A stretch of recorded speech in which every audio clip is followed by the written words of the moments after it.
Alright, as of the moment papunta kami sa Abandon Barracks. Dito lang matagpuan sa Barangay Casele, dito sa Cabuyao, Laguna. So kung makikita nyo ito yun, oh. Ayan. So sabi ng caretaker, meron daw dyan namatay na 2 tao na hindi nila alam kung bakit. So ngayon papasukin natin. Ayun, oh. So kung makikita nyo, masukal ang daan. Ayan. So talagang pahirapan niya pagpaalam namin sa caretaker kasi ayaw nilang pumayag. Kasi nga dahil daw may namatay na ditong 2 tao. So hanggang ngayon yung damit nga ng 2 iyon ay nandito pa rin. So sabi niya kung gusto daw namin silipin namin ngayon, pero mamayang gabi wag na daw kasi medyo delikado daw dito kasi meron pa daw ditong malaking ahas na hindi nila makuha. So kung makikita niyo ito yung daan, oh. Sobrang sukal ng daan. Ayan. So hindi namin ito magagawan ng pangmalupeta na vlog. So parang normal lang na nag vlog kami dito para makita nyo lang kasi ayaw naman namin nag-post kami tapos hindi namin pupuntahan yung lugar.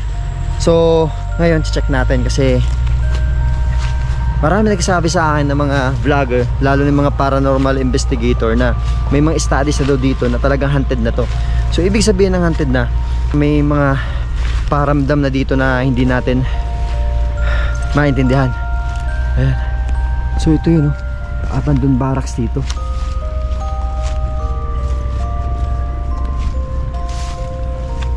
So hanggang dulo.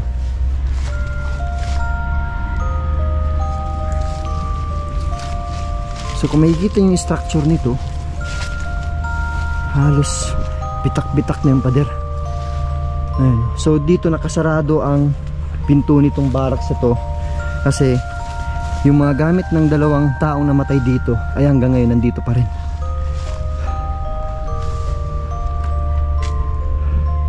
So ito yun, no?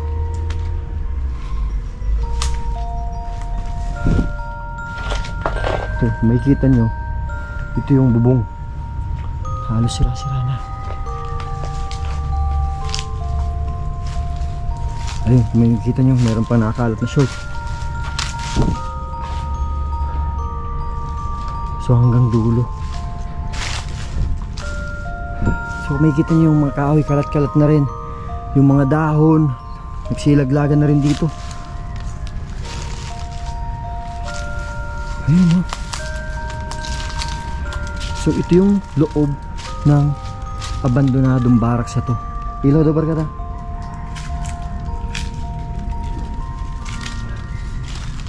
So hanggang doon yan sa may dulo. So sabi daw nung panahon ni Marcos, ginawa tong barracks sa mga sundalong Pilipino. So makikita nyo mayroon pang gamit dito. Ayan. Ilaw, ilaw. Spati daw ko barkada. So mabaho na sa loob. So kita nyo yung bubong, sira na. Ayan. Tapos may mga gamit pa sa loob. Halos ginawa ng stock room. So maggagabi na. So kailangan natin umalis dito ng maaga kasi sabi nung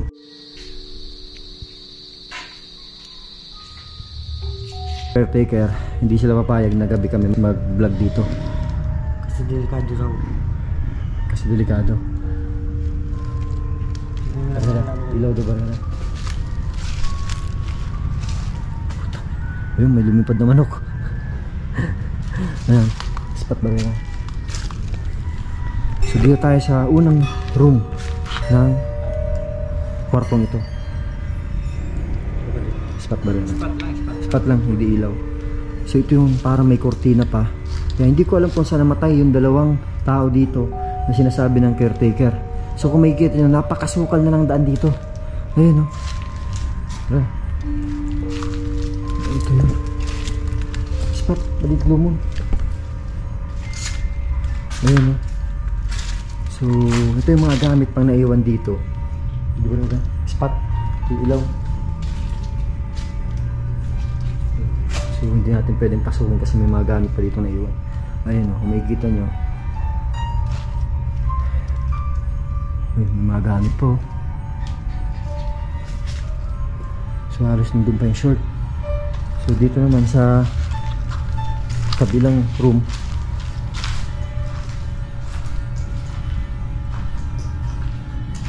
So kwarto yun to. Hindi, parang bodega na lang na pwedeng pagtaguan ng mga gamit. So napakasukal ng daan dito. Ayun, kung makikita nyo ito, halos iba na yung bubong. Ito halos sira na. So bumagsak na dito. So hanggang dulo to. Ayan, dito lang matagpuan yan sa Barangay Kasele, dito sa Cabuyao, Laguna. Grabe. May short pa dito. May short pa dito. Ayun oh. Tapos dito kurtina. Pwede kaya natin pasukin ang kwarto? Ha? So halos meron pa. Meron pang gloves na naiwan dito. Ayun oh. So possible ito yung ginamit ng mga namatay dito na sinasabi ng caretaker. So ito, Puso Negro. Ayun. So, may naiwan pa ditong kuwan oh. Tignan natin. Hindi, babagsak na to. So grabe, halos sira-sira na yung mga bubong oh. Ayun oh. Bitak na rin. Tapos mayroon pa dito na iwan na ano ng sapatos. Grabe. So dito lang matagpuan sa Cabuyao, Laguna. So masuka lang daan dito. Medyo talagang mahihirapan kayong pumasok dito kasi unang-una meron ditong ahas daw na hindi pa mahanap-hanap, hindi pa mahuli. Ayun, kaya hindi na tayo pwedeng tumagos doon hanggang doon sa dulo. Ayun. So mag-aalas 6 na ng 6:30 na ay 5:30 na ng hapon. So padilim na. Hindi na tayo makapalipad ng drone dito kasi hindi naman siya makikita na barracks ang lugar na to. So tirahin natin hanggang dulo. Tignan natin kung ano nandito sa loob.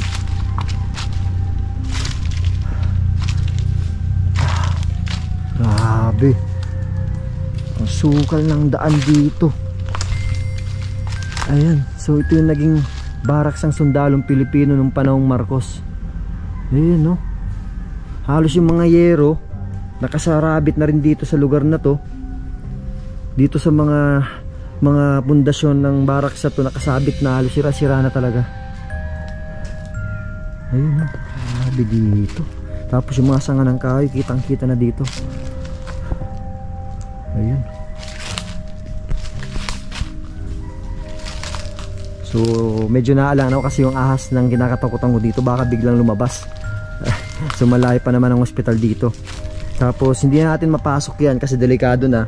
Marami pa sanang pwedeng pasukin dito kasi may CR pa ako nakikita dyan. Hanggang doon sa may dulo meron pang kwarto. Hanggang doon wala na rin yan. Kumbaga sagad na hanggang doon yung barracks na to.